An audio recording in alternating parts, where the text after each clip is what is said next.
اب کیا ہے، جب آپ کو تکلیف ہوتی ہے تو آپ اسی میں الجھے رہتے ہیں. تو کیا کرنا ہے، آپ ایک حد تک سمجھا دیں، انہیں کچھ طریقے بتا دیں، ان کے لیے دعا کریں، اور پھر صبر کے ساتھ بیٹھیں اور اپنی تسبیحات میں مشغول ہو جائیں. اپنی عبادت جو ہے وہ بڑھانی شروع کر دیں. یہ نہ ہو کہ کسی دوسرے انسان کو پٹڑی پہ چڑھانے کے لیے ہم خود پٹڑی سے اتر جائیں. تو اصل فارمولا جو یہ ہے کہ اپنے آپ کو وہاں استقامت کے ساتھ جما کر ہی رکھنا ہے. 27واں پارہ اور سورہ النجم. بسم اللہ الرحمن الرحیم. والنجم اذا ہوا ما ضل صاحبکم وما غوا وما ينطق عن الهوى ان هو الا وحی یوحی. شروع کرتی ہوں اللہ کے نام سے جو بہت مہربان اور نہایت رحم فرمانے والا ہے. قسم ہے ستارے کی جب وہ گرے کہ تمہارے ساتھی نے نہ راہ گم کی اور نہ ہی ٹیڑھی راہ پر ہے، اور نہ وہ اپنی خواہش سے کوئی بات کہتے ہیں، وہ تو صرف وہی ہے جو اتاری جاتی ہے. اب آپ دیکھیں یہاں پر بہت خوبصورت انداز میں یہ بات سمجھائی جا رہی ہے، کیونکہ ہوتا یہ ہے کہ جب ہم ایک بات کنٹینیو سنتے رہتے ہیں نا کسی کے بارے میں تو گھبرا جاتے ہیں. جب بار بار کہا جاتا ہے کہ رسول اللہ صلی اللہ علیہ وسلم ساحر ہیں، جادو ہیں، اور پتہ نہیں کیا کلام لے کر آئے ہیں، بس انسان کو وہ بالکل محصور کر دیتا ہے، تو انسان سوچنے پہ مجبور ہو جاتا ہے. جیسے آج کے دور میں بھی اگر آپ دیکھیں کہ کوئی عالم ہو یا کوئی اچھا سپیکر ہو، آپ کو بہت موٹیویٹ کر کے دین کی بات سکھاتا ہو، اور آپ چاہ رہے ہوں کہ اس کی بات سنیں، لیکن آپ کو کوئی بات کہہ دے سنا ہے ان کے بارے میں، یہ سنا ہے ان کے بارے میں، یہ سنا ہے، پتہ نہیں کہاں سے پڑھا ہے، پتہ نہیں کیا کیا ہے، پتہ نہیں میں نے تو ان کے بارے میں یہ سنا ہے، تو ہم بھی پھر پریشان ہونا شروع ہو جاتے ہیں اور ڈاؤٹ فل ہو جاتے ہیں. تو رسول اللہ صلی اللہ علیہ وسلم کے بارے میں بھی اسی لیے تصدیقی طریقے سے کہا گیا ہے کہ قسم کھا کر کے وہ اپنی خواہش نفس سے بھی کوئی بات نہیں کہتے تھے، جو بات بھی تھی وہ وحی کے ذریعے آتی تھی. عبداللہ بن عمر رضی اللہ عنہ بیان کرتے ہیں کہ میں رسول اللہ صلی اللہ علیہ وسلم سے کچھ سنتا، اسے حفظ کرنے کے لیے لکھ لیا کرتا تھا، مگر بعض قریشیوں نے مجھے اس سے منع کیا اور کہا کہ رسول اللہ صلی اللہ علیہ وسلم بھی ہمارے جیسے انسان ہیں، کبھی آپ غصے کی حالت میں ہوتے ہیں اور اسی حالت میں بھی کچھ فرما دیتے ہیں. چنانچہ میں لکھنے سے باز آ گیا. پھر میں نے اس کا ذکر رسول اللہ صلی اللہ علیہ وسلم سے کیا تو آپ نے فرمایا تم لکھا کرو، اس ذات کی قسم جس کے ہاتھ میں میری جان ہے، اس زبان سے سوائے حق کے کچھ نہیں نکلتا. تو یہاں پر ایک امپورٹنٹ فارمولا ہمیں بتایا جا رہا ہے کہ سنت کی جو اہمیت ہے اس کو ہم سمجھنے کی کوشش کریں. اور جب ہم سنت کی اہمیت کی بات کرتے ہیں تو ہمیں یہ بھی دیکھنا ہے کہ یہ رویے ہم کہاں سے سیکھیں. یعنی ہمارے لیے بہت بڑی جو موٹیویشن آنی چاہیے سنت پر عمل کرنے کی، وہ کہاں سے ہے؟ وہ آتی ہے جب ہم صحابہ کرام کی زندگی کو بھی دیکھتے ہیں. تو سنت پر عمل کرنا جو ہے یہ واجب ہوتا ہے کہ ہم اس کو بہت پرائرٹی پہ لیں، کہ اللہ تعالیٰ کے جو احکامات کی طرح ہم دیکھتے ہیں کہ جو رسول اللہ صلی اللہ علیہ وسلم نے جو کچھ بھی فرمایا ہم نے اس کو اسی طریقے سے لینا ہے. کیونکہ ہم دیکھتے ہیں کہ قرآن پاک میں بھی اللہ سبحانہ تعالیٰ بار بار اپنی اطاعت کے ساتھ رسول اللہ صلی اللہ علیہ وسلم کی اطاعت کی بھی بات کرتے ہیں، اور اس کو وہی درجہ جو ہے وہ دیا جاتا ہے. مقدام بن معدی کرب رضی اللہ عنہ روایت کرتے ہیں کہ رسول اللہ صلی اللہ علیہ وسلم نے فرمایا لوگو یاد رکھو قرآن ہی کی طرح ایک اور چیز یعنی سنت مجھے اللہ کی طرف سے دی گئی ہے. خبردار ایک وقت آئے گا کہ ایک پیٹ بھرا یعنی متکبر شخص جو ہے اپنی مسند پر تکیہ لگائے ہوئے بیٹھا ہوگا اور کہے گا لوگو تمہارے لیے قرآن ہی کافی ہے، اس میں جو چیز حلال ہے بس وہی حلال ہے اور جو چیز حرام ہے بس وہی حرام ہے، حالانکہ جو کچھ اللہ کے رسول نے حرام کیا ہے وہ سے حرام ہے، وہ ایسے ہی حرام ہے جیسے اللہ تعالیٰ نے حرام کیا ہے. سنو گھریلو گدے بھی تمہارے لیے حلال نہیں، حالانکہ قرآن میں ان کی حرمت کا کوئی ذکر نہیں، اور نہ ہی درندے جن کی کچلیاں یعنی نوکدار جو دانت والے ہیں جن سے وہ شکار کرتے ہیں، اور نہ ہی کسی زمین کی گری ہوئی کسی چیز کے لیے حلال ہے. ہاں البتہ اگر اس کے مالک کو اس کی ضرورت ہی نہ ہو تو پھر جائز ہے. یعنی آپ دیکھیں کہ کئی چیزیں جو ہمیں بتائی گئی ہیں قرآن میں وہ ان کی وضاحت اور کئی چیزوں کی جو ڈیٹیلز آ رہی ہیں وہ حدیث سے ہمیں پتہ چلتی ہیں. تو اسی طرح سے شریعت میں سنت رسول صلی اللہ علیہ وسلم اور کتاب اللہ کے احکامات جو ہیں ان کا ایک ہی درجہ رکھا جاتا ہے، اور ان کی پیروی نہ کرنے والا دونوں کو ہی جو ہے وہ گمراہ سمجھا جاتا ہے. اور دینی مسائل میں بھی جب ہم دیکھتے ہیں کہ رسول اللہ صلی اللہ علیہ وسلم کی جتنی رہنمائی تھی وہ اللہ تعالیٰ کی طرف سے ہی وحی کے ذریعے آتی تھی. اسی لیے ہم وحی کے دو درجے کہتے ہیں نا، وحی مطلوع اور وحی غیر مطلوع. یعنی ایک وہ وحی ہے جو ڈائریکٹ جو ہے قرآن کی شکل میں رسول اللہ صلی اللہ علیہ وسلم تک آئی، اور ایک انفارمل طریقے سے وہ احادیث کی شکل میں آئی جو کہ پھر رسول اللہ صلی اللہ علیہ وسلم موقع کی مناسبت سے اس کو بیان فرماتے تھے اور صحابہ کرام کی رہنمائی کیا کرتے تھے. اسی لیے قرآن مجید کے علاوہ اللہ تعالیٰ نبی کریم صلی اللہ علیہ وسلم کو دین کے احکامات سکھلاتے تھے جن پر ایمان لانا عمل کرنا ہمارے لیے واجب ہے. کہ ہم بہت سی مثالیں دیکھتے ہیں جب ہمیں نہ سمجھ آئے کہ اس معاملے میں کیسے ہم نے دین پہ عمل کرنا ہے تو ہمیں کس کو دیکھنا ہوتا ہے؟ اس طریقے کو جو ہمارے پیارے نبی صلی اللہ علیہ وسلم کا تھا. تو صحابہ کرام کی جب ہم زندگی دیکھتے ہیں تو ان کے نزدیک رسول اللہ صلی اللہ علیہ وسلم کا قول اور فعل جو تھا وہ اس قدر ان کے لیے ضروری تھا کہ انہوں نے اس پہ عمل کرنا ہے کہ وہ ہر بات کو سنتے تھے اور جو سنتے تھے اس پر عمل کیا کرتے تھے۔ ابو سعید خدری رضی اللہ عنہ کہتے ہیں کہ ایک دفعہ رسول اللہ صلی اللہ علیہ وسلم صحابہ کرام کو نماز پڑھا رہے تھے کہ دوران نماز آپ نے جوتے اتار کر بائیں جانب رکھ دیے، تو صحابہ کرام نے دیکھا اور انہوں نے بھی اپنے جوتے اتار کے رکھ دیے۔ رسول اللہ صلی اللہ علیہ وسلم نے نماز ختم کی تو فرمایا کہ تم لوگوں نے اپنے جوتے کیوں اتارے؟ تو صحابہ نے کہا کہ ہم نے چونکہ آپ کو جوتے اتارتے دیکھا لہٰذا ہم نے بھی اپنے جوتے اتار دیے۔ تو رسول اللہ صلی اللہ علیہ وسلم نے فرمایا کہ مجھے تو جبرائیل علیہ السلام نے آ کر بتایا تھا کہ میرے جوتوں میں غلاظت ہے، یا یہ کہا کہ کوئی تکلیف دہ چیز لگی ہوئی ہے، لہٰذا میں نے جوتے اتار دیے۔ پھر آپ نے صحابہ کو نصیحت کی جب مسجد میں نماز پڑھنے آؤ تو پہلے اپنے جوتوں کو اچھی طرح صاف کر لیا کرو، اور اگر ان میں غلاظت ہو تو اس کو پاک کر لو اور پھر ان میں نماز پڑھو، کیونکہ ہم دیکھتے ہیں کہ مسجد نبوی جو تھی نا تو وہاں پہ پتھر تھے اور بہت گرم زمین تھی، تو وہاں پر وہ جوتے پہن کر نماز پڑھا کرتے تھے۔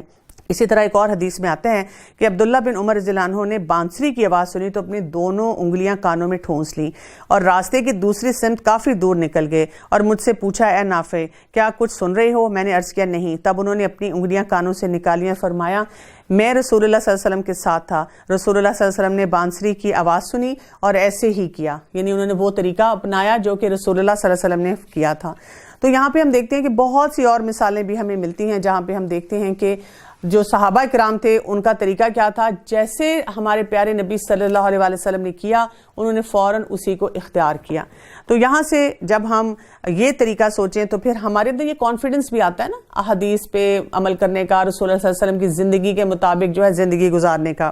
اسے پوری قوت والے فرشتے نے سکھایا جو زور آور ہے، پھر وہ سیدھا کھڑا ہو گیا اور وہ بلند آسمان کے کنارے پر تھا، پھر نزدیک ہوا اور اتر آیا، پس وہ 2 کمانوں کے بقدر فاصلے پر رہ گیا بلکہ اس سے بھی کم، پس اس نے اللہ کے بندے کو وحی پہنچائی جو بھی پہنچائی، دل نے جھوٹ نہیں کہا جس سے پیغمبر نے دیکھا، کیا تم جھگڑا کرتے ہو اس پر جو پیغمبر دیکھتے ہیں؟ اسے تو ایک مرتبہ اور بھی دیکھا تھا سدرۃ المنتہا کے پاس، اور اس کے پاس جنت الماوا ہے، جبکہ سدرہ کو چھپائے لیتی تھی وہ چیز جو اس پر چھا رہی تھی، نہ تو نگاہ بہکی نہ حد سے بڑی۔ یقیناً اس نے اپنے رب کی بڑی بڑی نشانیوں میں سے بعض نشانیاں دیکھ لیں، کیا تم نے لات اور عزا کو دیکھا اور تیسری اور دیوی منات کی حقیقت پر بھی غور کیا؟ کیا تمہارے لیے لڑکے اور اللہ کے لیے لڑکیاں ہیں؟ یہ تو اب بڑی بے انصافی کی تقسیم ہے، دراصل یہ صرف نام ہیں جو تم نے اور تمہارے باپ داداؤں نے ان کے لیے رکھ لیے ہیں، اللہ نے ان کی کوئی دلیل نہیں اتاری، یہ لوگ صرف اٹکل کے اور اپنی نفسانی خواہشوں کے پیچھے پڑے ہوئے ہیں، اور یقیناً ان کے رب کی طرف سے ان کے پاس ہدایت آ چکی ہے۔ کیا ہر شخص جو آرزو کرے اسے میسر ہے؟ اللہ ہی کے ہاں ہے یہ جہاں اور وہ جہاں۔ اب آپ دیکھیں یہاں پر بھی پھر بات کی جا رہی ہے ظن اور نفس کی خواہشات۔ ظن کیا ہے یہاں پر؟ یعنی ایسے سے گمان خود سے بنا لینے، میرا نہیں خیال کہ اللہ تعالیٰ ایسے کرے گا، کوئی دلیل نہیں ہے۔ دنیا میں آپ دیکھیں کہ ہم کسی دلیل کے علاوہ بات نہیں کرتے۔ آپ کہیں پر کوئی بات بولیں نا، کوئی اسٹڈی، کوئی ریسرچ، لوگ کہتے ہیں کہ اس کی سائٹیشن لائیں، اس کی اوتھینٹسٹی کو پروو کریں۔ تو دین کے معاملے میں بھی ہمارے پاس کوئی اوتھینٹک بات ہوتی ہی نہیں، لیکن ہم اپنی طرف سے باتیں بناتے رہتے ہیں۔ اور بہت سے فرشتے آسمانوں میں ہیں جن کی سفارش کچھ بھی نفع نہیں دے سکتی، مگر یہ اور بات ہے کہ اللہ تعالیٰ اپنی خوشی اور اپنی چاہت سے جس کے لیے چاہے اجازت دے دے۔ بے شک جو لوگ آخرت پر ایمان نہیں رکھتے وہ فرشتوں کا زنانہ نام مقرر کرتے ہیں، حالانکہ انہیں اس کا کوئی علم نہیں، وہ صرف اپنے گمان کے پیچھے پڑے ہوئے ہیں، اور بے شک وہم و گمان حق کے مقابلے میں کچھ کام نہیں آتا۔ بار بار یہ بتایا جا رہا ہے کہ اگر ہم نے کوئی بات کرنی ہے تو ہمارے پاس کوئی سالڈ ایویڈنس ہونا چاہیے جس کی وجہ سے ہم کچھ بولیں۔ تو آپ ان سے منہ موڑ لیں جو ہماری یاد سے منہ موڑے اور جن کا ارادہ بجز دنیا کی زندگی کے اور کچھ نہیں ہو، یہی ان کے علم کی انتہا ہے۔ آپ کا رب ان سے خوب واقف ہے جو اس کی راہ سے بھٹک گیا ہے، اور وہی خوب واقف ہے اس سے جو بھی راہ یافتہ ہے، اور اللہ ہی کا ہے جو کچھ آسمان میں ہے جو کچھ زمین میں ہے، تاکہ اللہ تعالیٰ برے عمل کرنے والوں کو ان کے اعمال کا بدلہ دے اور نیک کام کرنے والوں کو اچھا بدلہ عنایت فرمائے۔ الذین یجتنبون کبائر الاثم والفواحش الا اللمم، اور ان لوگوں کو جو بڑے بڑے گناہوں سے بچتے ہیں اور بے حیائی سے بھی سوائے کسی چھوٹے گناہ کے، بے شک تیرا رب بہت کشادہ مغفرت فرمانے والا ہے، وہ تمہیں بخوبی جانتا ہے جبکہ اس نے تمہیں زمین سے پیدا کیا اور جبکہ تم اپنے ماؤں کے پیٹ میں بچے تھے، پس تم اپنی پاکیزگی کی باتیں خود بیان نہ کرو، وہی پرہیزگاروں کو خوب جانتا ہے۔ یہاں پر ہمیں ایک اور فارمولہ بھی سکھایا جا رہا ہے، فَلَا تُزَكُّوا أَنفُسَكُمْ هُوَ أَعْلَمُ بِمَنِ اتَّقَىٰ۔ کہ ہر وقت اپنی پاکیزگی کی باتیں نہ کریں. ہم یہاں تک دیکھتے ہیں کہ رسول اللہ صلی اللہ علیہ وسلم نے ایسا نام رکھنے سے بھی منع کیا ہے جس میں ایسی کوئی انڈیکیشن آئے کہ آپ بہت پاک صاف ہیں, بہت کوئی کردار میں بلند ہیں. اور اسی طرح سے اصل بات کیا ہے, اللہ تعالیٰ جانتا ہے کہ کون تقویٰ کے معیار پہ جو ہے کیسا ہے. اور اسی طرح سے ہمیں کسی انسان کو دیکھ کر بھی یہ نہیں کہنا چاہیے کہ بھئی آپ تو بہت پہنچے ہوئے ہیں اور آپ تو بالکل کسی قسم کے جو ہے شاید گناہ میں کبھی گئے ہی نہیں ہیں, میں ہی ایک جو ہے گناہ گار انسان ہوں. تو بات یہ ہوتی ہے کہ ہر انسان کی زندگی میں کچھ نہ کچھ چیلنجز ہوتے ہیں اور ہم سب جو ہیں ایک بشری تقاضوں کے ساتھ رہ رہے ہوتے ہیں. آپ دیکھیں کہ جب ہم اس قسم کے کام کرنا شروع کرتے ہیں نا, اپنے آپ کو بڑی چیز سمجھ لینا یا تقویٰ کے معیار کے لیے خود سے کوئی سٹینڈرڈ بنا لینا یا دوسرے کو دیکھ کر سمجھنا کہ بہت وہ نیک انسان ہے, تو اس سے کیا ہو جاتا ہے, کئی دفعہ ہم پرسنالٹی ورشپ میں چلے جاتے ہیں, شخصیتوں میں الجھ کے رہ جاتے ہیں, یا کئی دفعہ ہم اپنے آپ کو اتنا اچھا سمجھنا شروع کر دیتے ہیں کہ جو تقویٰ کا معیار اللہ تعالیٰ نے دیا ہے اس کو نہیں سمجھ پاتے. کیا آپ نے اسے دیکھا جس نے منہ موڑ لیا اور بہت کام دیا اور ہاتھ روک لیا؟ کیا اسے علم غیب ہے کہ وہ سب کچھ دیکھ رہا ہے؟ کیا اسے اس چیز کی خبر نہیں دی گئی جو موسیٰ علیہ السلام کے اور وفادار ابراہیم علیہ السلام کی آسمانی کتابوں میں ہے کہ کوئی شخص کسی دوسرے کا بوجھ نہ اٹھائے, اور یہ کہ ہر انسان کے لیے صرف وہی ہے جس کی کوشش خود اس نے کی. وَأَن لَيْسَ لِلْإِنسَانِ إِلَّا مَا سَعَى. تو انسان کو کیا کرنے کے لیے کہا گیا؟ کوشش کرنے کے لیے کہا گیا. اب یہ کوشش کیسے ہوگی؟ کیونکہ آپ دیکھیں ہم میں سے اکثر لوگ چاہت بہت رکھتے ہیں, ہم ہر دفعہ کہتے رہتے ہیں میرا بہت دل چاہتا ہے. اب دیکھیں رمضان تقریباً اختتام پہ ہے, تو ابھی بھی ایک تو یہ دکھ ہوتا ہے کہ یہ نہیں کیا, یہ نہیں کیا, اس کو بہتر کرنا ہے. ساتھ ہی لوگ پلاننگ کر رہے ہوتے ہیں, بس دیکھنا آپ انشاءاللہ جیسے رمضان ختم بھی ہو گیا نا, تو میں نے روزے بھی اس طرح رکھنے ہیں, نمازیں بھی اس طرح پڑھنی ہیں, اور یہ جو میں نے عہد اللہ سے باندھے ہیں ان سب کو ایسے پورا کرنا شروع کر دینا ہے.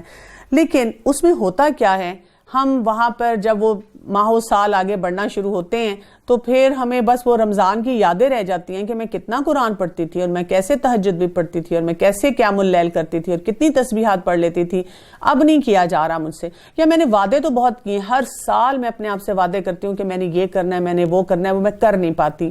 اس کے لیے ایک فارمولا یاد رکھیں, اس کو ہم کہتے ہیں will power is equal to skill power. یعنی کیا مطلب ہے کہ ول پاور یہ کہ میرا دل چاہتا ہے کرنے کو, الحمدللہ یہاں پہ اللہ کا شکر ادا کریں, لیکن اب کرنا کیا ہے, ہر کام کو کرنے کا طریقہ کیا, اسکل کیا, وہ سیکھنا ہے. اور وہ اسکل کہاں سے پتہ چلے گا؟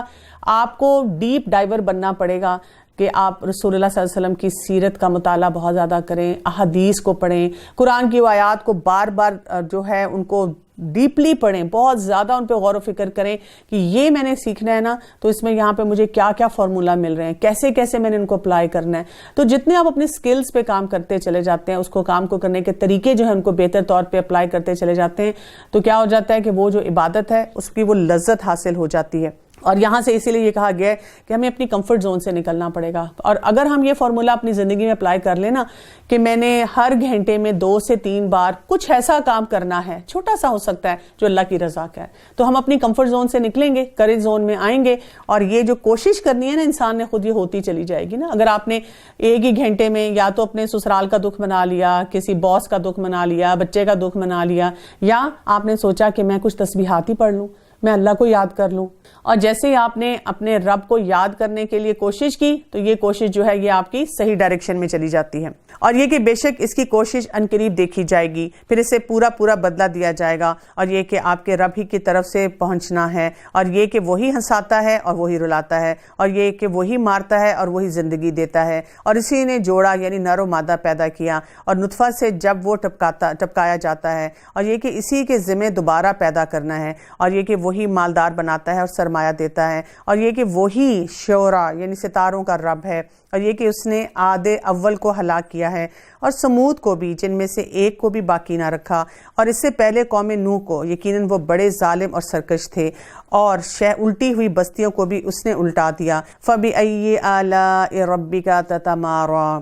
بس اے انسان تو اپنے رب کی کس کس نعمت کے بارے میں جھگڑے گا, اور یہ ڈرانے والے ہیں اور پہلے ڈرانے والوں میں سے. آنے والی گھڑیاں قریب آ گئی ہیں, اللہ کے سوا اس کا دکھانے والا اور کوئی نہیں ہے.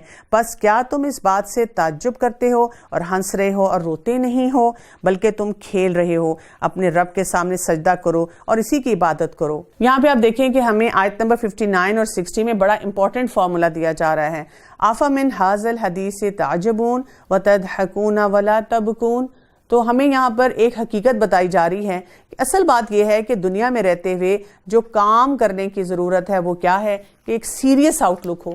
ہم جب دنیا میں رہیں تو ایسے رہیں کہ ہر وقت ہم غور و فکر کرتے رہیں, ہر چیز کو ہم ہنسی مذاق نہ بنائیں, کیونکہ انسان جتنا زیادہ ہنسی مذاق کے انداز میں اس دنیا کو گزارتا ہے تو پھر کیا ہو جاتا ہے کہ اس کا وہ سٹائل ہی ایسا ہو جاتا ہے کہ وہ نہ تو دنیا کی حقیقت کو سمجھ پاتا ہے اور نہ ہی آخرت کو. ابو ہریرہ رضی اللہ عنہ سے روایت ہے کہ اللہ کے رسول صلی اللہ علیہ وآلہ وسلم نے فرمایا, اگر تم بھی جو کچھ جان لو جو مجھے معلوم ہے تو تم ہنسو کم اور رو زیادہ. اسی طرح ابن عباس رضی اللہ عنہ سے روایت ہے کہ اللہ کے رسول صلی اللہ علیہ وآلہ وسلم نے فرمایا, 2 نعمتیں ایسی ہیں کہ بہت سے لوگ ان سے لاپرواہی میں ہیں, ایک صحت اور دوسری فراغت. تو یہ جب انسان کا ایک سیریس نیچر کا جو ایٹیٹیوڈ نہیں نہ ہوتا تو انسان پھر بہت سے فیصلے کیجول ہو کر ہنسی مذاق میں غلط سے غلط کرتا چلا جاتا ہے. 27واں پارہ سورہ القمر. بسم اللہ الرحمن الرحیم. اقتربت الساعۃ وانشق القمر. شروع کرتی ہوں اللہ کے نام سے جو بہت مہربان اور نہایت رحم فرمانے والا ہے. قیامت قریب آ گئی اور چاند پھٹ گیا. یہ کون سا پھٹنا تھا؟ انس رضی اللہ عنہ بیان کرتے ہیں کہ کفار مکہ نے نبی کریم صلی اللہ علیہ وآلہ وسلم سے مطالبہ کیا کہ اگر آپ سچے نبی ہیں تو ہمیں اپنی نبوت کی کوئی نشانی دکھا دیں. تو آپ صلی اللہ علیہ وآلہ وسلم نے انہیں اپنی انگلی کے اشارے سے چاند کے 2 ٹکڑے کر کے دکھائے, یہاں تک کہ ان کافروں نے ہیرا پہاڑ کو چاند کے دونوں ٹکڑوں کے درمیان دیکھا. لیکن وہی بات ہے, جس نے ماننا ہے وہ مانتا ہے, ان معجزوں کے باوجود بھی مان جاتا ہے, وہ اپنی دل کی آواز بھی سنتا ہے ساتھ ساتھ. اور جس نے نہیں ماننا, سارے معجزے دیکھ کر بھی وہ کیا کرتا ہے, انکار کر دیتا ہے. یہ اگر کوئی معجزہ دیکھتے ہیں تو منہ پھیر لیتے ہیں اور کہہ دیتے ہیں کہ یہ پہلے سے چلا آتا ہوا جادو ہے. انہوں نے جھٹلایا اور اپنی خواہشوں کی پیروی کی اور ہر کام ٹھہرے ہوئے وقت پر مقرر ہے. اب آپ دیکھیں کہ یہاں پر پھر وہی بات آ رہی ہے, کیا کیا انہوں نے کہ اتبعوا اہواءہم, انہوں نے اپنی خواہشات کی پیروی کی. تو خواہشات کو ہمیشہ ہمیں ٹیم کرنا ہوتا ہے, خواہشات کو ہمیشہ ہمیں ایک باؤنڈری دینی ہوتی ہے اور اس کو ایک جگہ پہ جو ہے وہ قید کرنا ہوتا ہے. نہیں تو خواہشات کے گھوڑے جو ہیں اگر ہم دوڑانا شروع کر دیں تو وہ ہمیں پھر کہیں پہ ٹھہرنے نہیں دیتے. یقیناً ان کے پاس وہ خبریں آ چکی ہیں جن میں ڈانٹ ڈپٹ کی نصیحت ہے اور کامل عقل کی بات ہے, لیکن ان ڈراؤنی باتوں نے بھی کچھ فائدہ نہ دیا. پس اے نبی صلی اللہ علیہ وسلم, تم ان سے اعراض کرو. جس دن ایک پکارنے والا ناگوار چیز کی طرف پکارے گا, یہ جھکی آنکھیں قبروں سے اس طرح نکل کھڑے ہوں گے کہ گویا وہ پھیلا ہوا ٹڈی دل ہے. پکارنے والے کی طرف دوڑتے ہوں گے اور کافر کہیں گے یہ دن تو بہت سخت ہے. ان سے پہلے قوم نوح نے بھی ہمارے بندوں کو جھٹلایا تھا اور دیوانہ بتلا کر جھڑک دیا گیا تھا. پس اس نے اپنے رب سے دعا کی کہ میں بے بس ہوں, تو میری مدد فرما. فدعا ربہ انی مغلوب فانتصر. پس ہم نے آسمان کے دروازوں کو زور کے می سے کھول دیا اور زمین سے چشموں کو جاری کر دیا. پس اس کام کے لیے جو مقدر کیا گیا تھا دونوں پانی جمع ہو گئے اور ہم نے اسے تختوں اور کیلوں والی کشتی پر سوار کر دیا جو ہماری آنکھوں کے سامنے چل رہی تھی, بدلہ اس کی طرف سے جس کا کفر کیا گیا. اور بے شک ہم نے اس واقعے کو نشانی بنا کر باقی رکھا. پس کوئی ہے نصیحت حاصل کرنے والا؟ بتاؤ میرا عذاب اور میری ڈرانے والی باتیں کیسی ہیں. وَلَقَدْ يَسَّرْنَا الْقُرْآنَ لِلذِّكْرِ فَهَلْ مِن مُدَّكِرٍ. اور بے شک ہم نے قرآن کو سمجھنے کے لیے آسان کر دیا, پس کوئی ہے جو نصیحت حاصل کرنے والا ہو. ہم دیکھیں گے کہ سورت میں بار بار اللہ سبحانہ وتعالیٰ کچھ پیغامات دیں گے, کچھ باتیں سکھائیں گے اور اس کے ساتھ بار بار یہ بات کہی جائے گی کہ قرآن کو سمجھنے کے لیے آسان بنایا گیا ہے اور کوئی ہے جو کہ اس کی نصیحت کو قبول کرے. تو قرآن مجید جس کی ہم اگر تھوڑا سا جاننے کی اور سیکھنے کی کوشش کریں اور یاد دہانی اپنے لیے لیں کہ اللہ تعالیٰ نے قرآن مجید کو کس مقصد کے لیے ہمیں دیا ہے نا, آسان اسی لیے بنایا ہے تاکہ ہم اس مقصد کو حاصل کر سکیں. سب سے پہلی بات تو یہ کہ اس کو پڑھنا, حصول علم کے لیے اس کو پڑھنا جو ہے وہ بہت زیادہ ضروری ہے. سیدنا ابن مسعود رضی اللہ عنہ بیان کرتے ہیں کہ جو علم حاصل کرنا چاہے وہ قرآن مجید پڑھ لیا کرے, اس میں اگلے پچھلے تمام لوگوں کا علم موجود ہے. اسی طرح حسن بن علی رضی اللہ عنہ سے روایت ہے کہ انہوں نے فرمایا, تم سے پہلے لوگ قرآن مجید کو اپنے رب کی طرف سے آنے والے پیغامات سمجھا کرتے تھے اور ان پیغامات پر راتوں کو غور و فکر کرتے تھے اور دن کو ان کی چھان بین میں مصروف رہتے تھے. تو اب ذرا سوچیں ہمارے دن رات کس کام میں گزرتے ہیں. اسی طرح کوفہ کے ایک جلیل القدر تابعی تھے سیدنا مسروق رحمۃ اللہ علیہ, جو صحابہ کرام کے علم کو سب سے زیادہ جمع کرنے والے تھے, اور وہ فرماتے ہیں کہ رسول اللہ صلی اللہ علیہ وسلم کے صحابہ سے ہم نے جس چیز کا بھی سوال کیا اس کا جواب قرآن مجید میں موجود تھا, لیکن ہمارا علم اس سے قاصر تھا. تو یعنی ان کو سیکھنے کے لیے پھر صحابہ کے پاس جانا ہوتا تھا۔ عبداللہ بن عمر رضی اللہ عنہ کا فرمان ہے کہ قرآن مجید کو لازم پکڑو، اسے سیکھو، اپنی اولادوں کو سکھاؤ، اس کے بارے میں تم سے سوال ہوگا اور اسی کا تمہیں بدلہ ملے گا۔ عقل مند کے لیے قرآن مجید سے بڑھ کر نصیحت کرنے والی کوئی بات نہیں۔ پھر اس لیے کہ ہم یہ بھی دیکھتے ہیں کہ جب اس کو آسان بنایا گیا تو اس کے ذریعے، اس کی قرات کے ذریعے ہمیں کیا کرنا ہے، بہت سا ثواب جو ہے اپنے لیے جمع کرنا ہے۔ سیدنا ابن مسعود فرماتے ہیں رضی اللہ عنہ کہ قرآن مجید اللہ تعالیٰ کا دسترخوان ہے، لہٰذا تم جتنی بھی استطاعت رکھتے ہو اس سے حاصل کر لو۔ بے شک میں اس گھر سے زیادہ خیر و برکت سے محروم کسی کو نہیں سمجھتا جس میں اللہ کی کتاب کا کچھ حصہ بھی نہ ہو، اور جس دل میں اللہ تعالیٰ کی کتاب کا کچھ حصہ بھی نہ ہو، وہ دل ویران ہے اور اس ویران گھر کی طرح جس میں کوئی مقیم نہ ہو۔ سیدنا ابو ہریرہ رضی اللہ عنہ سے روایت ہے کہ انہوں نے فرمایا، جس گھر میں کتاب اللہ کی تلاوت کی جائے اور اس میں کثرت سے خیر و برکت کا نزول ہوتا ہے اور وہاں فرشتے موجود رہتے ہیں اور شیاطین وہاں سے نکل بھاگتے ہیں، اور جس گھر میں اللہ کی کتاب کی تلاوت نہ ہو وہ اپنے رہنے والوں کے لیے تنگ ہو جاتا ہے اور اس میں خیر ختم ہو جاتی ہے، وہاں شیاطین ڈیرے ڈال لیتے ہیں اور فرشتے وہاں سے چلے جاتے ہیں۔ پھر یہ کہ آسان کس لیے بنایا گیا قرآن مجید کو، کہ ہم اس کے ذریعے عمل کریں۔ سیدنا علی بن ابی طالب رضی اللہ عنہ نے حاملین علم کو، علم و عرفان کو مخاطب کرتے ہوئے فرمایا، اے حاملین علم، اپنے علم کے مطابق عمل کیا کرو، کیونکہ در حقیقت عالم وہی شخص ہے جو اپنے علم کے مطابق عمل کرتا ہے اور اس کا علم و عمل باہم موافق ہوتا ہے۔ عنقریب ایسے لوگ علم حاصل کرنے آئیں گے جن کا علم حلق سے نیچے نہیں اترتا، ان کا علم عمل کے خلاف ہوگا اور ان کا باطن ظاہر کے برعکس ہوگا، اور وہ مجالس میں بیٹھیں گے تو ایک دوسرے پر فخر کریں گے، حتیٰ کہ بسا اوقات ایک شخص اپنی اہم مجلس پر اس لیے ناراض ہوگا کہ وہ مجھے چھوڑ کر دوسرے کی علمی مجلس میں کیوں چلا گیا، اور یہ وہ لوگ ہوں گے جن کے اعمال ان علمی مجلسوں سے بلند ہو کر کبھی اللہ سبحانہ وتعالیٰ کی طرف نہ ہی جائیں گے۔ اسی طرح حسن بصری سے منقول ہیں، وہ کہتے ہیں کہ اس وقت تک قرآن مجید پڑھتے رہو جب تک کہ وہ تمہیں برائی سے روکے، اور جب برائی سے نہ روکے تو تم سمجھ لو کہ تم نے قرات القرآن کا حق ادا نہیں کیا۔ حسن بصری ایک اور جگہ یہ بھی فرماتے ہیں کہ قرآن مجید سب سے زیادہ تعلق والا انسان وہی ہے جو اس کی پیروی کرتا ہے اور ہر چند وہ اس کی تلاوت نہ کر سکے۔ اسی طرح حسن بصری رحمۃ اللہ علیہ نے فرمایا کہ بے شک یہ قرآن غلام اور بچے بھی پڑھتے ہیں جن کو ان کے معنی کا علم نہیں ہوتا۔ آیات میں تدبر صرف اسی کو کہتے ہیں کہ اس کی اتباع عمل کے ذریعے کی جائے۔ تدبر یہ نہیں ہے کہ حرف کو تو حفظ کر لو مگر احکام اور حدود کو فراموش کرتے چلے جاؤ۔ تو آپ دیکھیں کہ جو قرآن مجید کو آسان بنایا گیا، اس کے لیے ہمیں کتنے کام جو ہیں اس کے ساتھ اٹیچ کرنے ہیں، اور پھر یہ بھی کہا گیا کہ اللہ تعالیٰ سے مناجات کے لیے بھی جو ہے قرآن مجید کے ساتھ اپنے تعلق کو مضبوط بنایا جائے۔ سیدنا ابو ہریرہ رضی اللہ عنہ بیان کرتے ہیں کہ انہوں نے رسول اللہ صلی اللہ علیہ وسلم کو فرماتے ہوئے سنا، اللہ تعالیٰ نے اس قدر غور سے کسی چیز کو نہیں سنا جس قدر غور سے اپنے نبی کی قرآن مجید کو بلند آہنگی سے پڑھتے پڑھتے خوبصورت آواز کو سنا ہو۔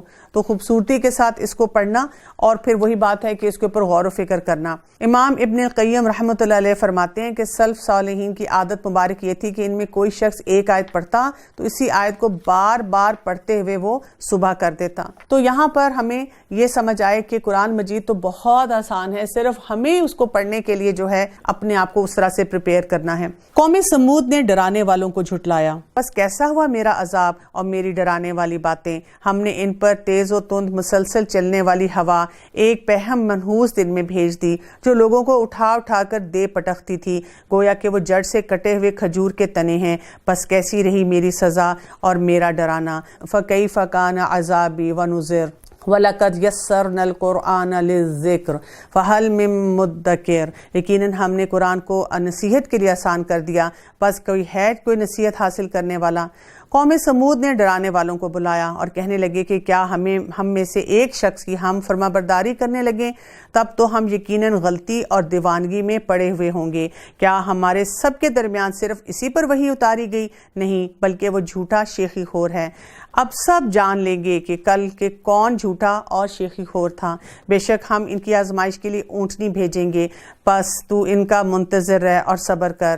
ہاں، انہیں خبردار کر دے کہ پانی ان میں تقسیم شدہ ہے، ہر ایک اپنی اپنی باری پر حاضر ہوگا۔ انہوں نے اپنے ساتھی کو آواز دی جس نے اونٹنی پر وار کیا اور اس کی کونچیں کاٹ ڈالی۔ پس کیوں کر ہوا میرا عذاب اور میرا ڈرانا. فکیف کان عذابی ونذر، ہم نے ان پر ایک چیخ بھیجی پس ایسے ہو گئے جیسے باڑ بنانے والوں کی روندی ہوئی گھاس. اور ہم نے نصیحت کے لیے قرآن کو آسان کر دیا، پس کیا ہے کوئی جو نصیحت قبول کرے. قوم لوط نے بھی ڈرانے والوں کو جھٹلایا، پس ہم نے ان پر پتھر برسانے والی ہوا بھیجی سوائے لوط علیہ السلام کے گھر والوں کے، انہیں ہم نے سحر کے وقت نجات دے دی. اپنے احسان سے ہرگز شکر گزاری کو ہم اسی طرح بدلہ دیتے ہیں. یقیناً لوط علیہ السلام نے انہیں ہماری پکڑ سے ڈرایا تھا، لیکن انہوں نے ڈرانے والوں کے بارے میں شک و شبہ اور جھگڑا کیا اور ان کو ان کے مہمانوں کے بارے میں پھسلایا. پس ہم نے ان کی آنکھیں اندھی کر دیں اور کہہ دیا میرا ڈرانا اور میرا عذاب چکھو. اور یقینی بات یہ ہے کہ انہیں صبح سویرے ہی ایک جگہ پکڑنے والے مقرر عذاب نے پکڑ لیا. پس میرا عذاب اور میرے ڈرنے کا مزہ چکھو. فذوقوا عذابی ونذر وَلَقَدْ يَسَّرْنَا الْقُرْآنَ لِلذِّكْرِ فَهَلْ مِن مدکر، اور یقیناً ہم نے قرآن کو نصیحت کے لیے آسان کر دیا، بس کیا کوئی ہے نصیحت پکڑنے والا.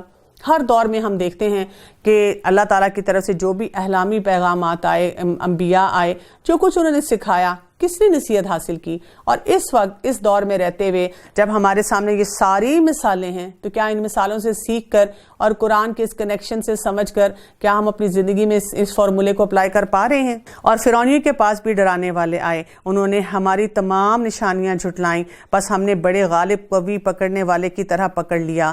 اور اے قریشیو، کیا تمہارے کافر ان کافروں سے کچھ بہتر ہیں، یا تمہارے لیے اگلی کتابوں میں چھٹکارا لکھا ہوا ہے، یا یہ کہتے ہیں کہ ہم غلبہ پانے والی جماعت ہیں؟ عنقریب یہ جماعت شکست دے دی جائے گی اور پیٹھ دے کر بھاگے گی، بلکہ قیامت کی گھڑی ان کے وعدے کا وقت ہے، اور قیامت بڑی سخت اور کڑوی چیز ہے. بے شک گناہ گار گمراہی میں اور عذاب میں ہیں، جس دن وہ اپنے منہ کے بل آگ میں گھسیٹے جائیں گے اور ان سے کہا جائے گا کہ دوزخ کی آگ لگنے کے مزے چکھو. بے شک ہم نے ہر چیز کو ایک مقرر اندازے سے ہی پیدا کیا ہے، اور ہمارا حکم صرف ایک دفعہ ایک کلمہ ہی ہوتا ہے جسے آنکھ کا جھپکنا. اور ہم نے تم جیسے بطیروں کو ہلاک کر دیا، بس کوئی ہے نصیحت حاصل کرنے والا. جو کچھ انہوں نے اعمال کیے ہیں سب نامہ اعمال میں لکھے ہوئے ہیں، اسی طرح ہر چھوٹی بڑی چیز بھی لکھی ہوئی ہے. یقیناً ہمارا ڈر رکھنے والے جنتوں اور نہروں میں ہوں گے، راستی اور عزت کی بیٹھک میں قدرت والے بادشاہ کے ساتھ ہوں گے. 27واں پارہ اور سورہ رحمان. بسم اللہ الرحمن الرحیم. الرحمن علم القرآن خلق الانسان علمہ البیان. شروع کرتی ہوں اللہ کے نام سے جو بہت مہربان اور نہایت رحم فرمانے والا ہے. رحمان نے قرآن سکھایا، اسی نے انسان کو پیدا کیا، اسے بولنا سکھایا. آفتاب اور مہتاب مقرر حساب سے ہیں، اور ستارے اور درخت دونوں سجدہ کرتے ہیں. اسی نے آسمان کو بلند کیا اور اسی نے ترازو رکھی تاکہ تولنے میں تجاوز نہ کرو. ہم دیکھتے ہیں کہ سورہ رحمان اللہ تعالیٰ کے اس نام پہ ہے کہ اللہ تعالیٰ کی رحمت کی کتنی نشانیاں ہیں جو یہاں پر اب ہمیں پتہ چل رہی ہیں. اور جتنا زیادہ ہم اس کو پڑھتے چلے جاتے ہیں اور اس پہ غور کرتے چلے جاتے ہیں تو انسان ایسے ہو جاتا ہے، محو ہو کے رہ جاتا ہے کہ اللہ تعالیٰ کی کتنی جو رحمتیں ہیں. لیکن پرابلم ہماری یہ ہے کہ اس وقت ہم جس فاسٹ پیس لائف میں آگے سے آگے بڑھتے چلے جا رہے ہیں، ہمارے پاس غور و فکر کرنے کا جو ہے نا وہ وقت نہیں ہے. ہم ٹھہرتے نہیں ہیں، سمجھنے کی کوشش نہیں کرتے. تو یہاں پہ کیا کہا گیا؟ الرحمن. اور سب سے پہلی رحمت کیا ہے اللہ تعالیٰ کی؟ علم القرآن، کہ اس نے ہمیں قرآن سکھایا. اگر ہم اس دنیا میں پیدا کر دیتا اور ہمیں پتہ ہی نہ ہوتا ہم نے کیا کرنا ہے، اور سرپرائزز پہ سرپرائزز ہمارے سامنے آتی، اور آخرت میں بھی ہمیں پتہ چلتا. جیسے دنیا میں اسٹوڈنٹ کہتے ہیں نا کہ یہ تو سلیبس میں تھا ہی نہیں اور یہ ہمیں پیپر دے دیا گیا، کتنا انفیئر بات ہوئی. تو پھر ہم کہتے ہیں کہ یہ ہمیں پہلے کیوں نہیں بتایا گیا؟ اب جب پہلے سے بتایا گیا تو اب ہم کیا کہتے ہیں؟ ہمیں ڈراتے رہتے ہیں. جبکہ اللہ تعالیٰ نے کہا علم القرآن، قرآن سکھایا، اسی نے انسان کو پیدا کیا. اس سے یہ پتہ چلتا ہے کہ پہلے سسٹم بنایا گیا اور پھر انسان کو اس کے لیے پیدا کیا گیا. تو یہ بھی خوبصورتی ہے، یعنی کہ یہ نہیں ہوا کہ انسان کے بس میں نہیں ہے یا انسان ان کاموں کو لے کر چل نہیں سکتا. تو چیزیں ہی ساری اس طرح سے تخلیق کی گئی ہیں کہ انسان ان معاملات کو بھی سمجھ سکتا ہے. اور پھر اسے بولنا سکھایا، علمہ البیان. کس لیے؟ اب آپ کنیکشن دیکھیں، درمیان میں انسان ہے، ایک طرف قرآن ہے اور ایک طرف اس کا بولنا ہے. تو یہ بولنا اس لیے نہیں ہے کہ ہم آپس میں اپنی سپیچ اور کمیونیکیشن سے دنیا کو مروب کر سکیں، بلکہ یہ بولنا اس لیے ہے کہ ہم قرآن کے مطابق اپنی زندگی کو صحیح طرح سے گزار سکیں. اور پھر شمس اور قمر اللہ تعالیٰ نے ایسے بنائے ہیں، ستارے ہیں اور درخت ہیں کہ وہ اپنے اپنے دائرہ کار میں اللہ کے احکامات کے مطابق چل رہے ہیں۔ اسی نے آسمان کو بلند کیا اور اسی نے ترازو رکھی، یعنی میزان بھی اللہ تعالیٰ کی طرف سے ہے کہ تمام چیزوں کے فیصلے جو ہیں وہ بھی درست طریقے سے ہوتے ہیں، تاکہ تولنے میں تجاوز نہ کرو اور انصاف کے ساتھ وزن کو ٹھیک رکھو اور تول میں کمی نہ کرو۔ اور اسی نے مخلوق کے لیے زمین بچھا دی جس میں میوے ہیں اور خوشے والے کھجور کے درخت ہیں اور بھس والا اناج اور خوشبودار پھول ہیں۔ اور بس اے انسانوں جنوں، تم اپنے پروردگار کی کن کن نعمتوں کو جھٹلاؤ گے؟ فَبِأَيِّ آلَاءِ رَبِّكُمَا تُكَذِّبَانِ۔ ہم دیکھتے ہیں کہ قرآن پاک یہ سورہ رحمان میں تقریباً 33 ٹائمز جو ہے یہ بات آتی ہے اور اس کی ریپیٹیشن ہے۔ اللہ تعالیٰ ہمیں اپنی نعمتوں کا ذکر کرتے ہیں اور نعمتوں کے ذکر کے بعد یہ بات آ رہی ہے۔